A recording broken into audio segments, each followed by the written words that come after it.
El ganador del premio Best Novel de este año 2020 en Valencia Negra es...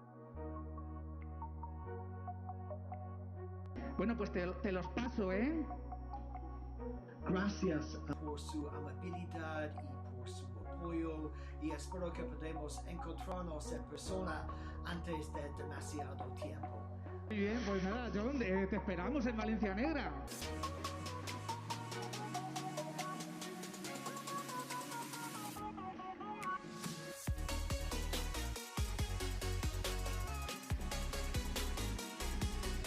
Guanyadora de la 8ª edició de València Negra en la categoria de millor novel·la és...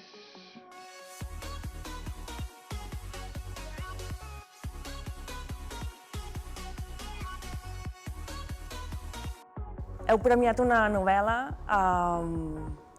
que pretén sotragar, que pretén commoure a qui la llegeixi i explicar una història que és dura, que és una història que tota la novel·la està construïda de realitat.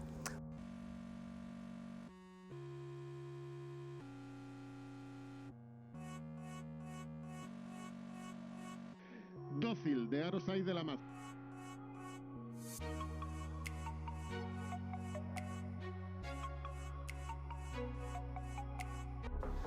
El oficio de escritor es un oficio muy solitario y cuando sales de tu cueva y un premio como el Valencia Negra te reconoce, es algo que, mira, ahora mismo lo estoy diciendo y noto el escalofrío por la espalda. O sea, es tremendo.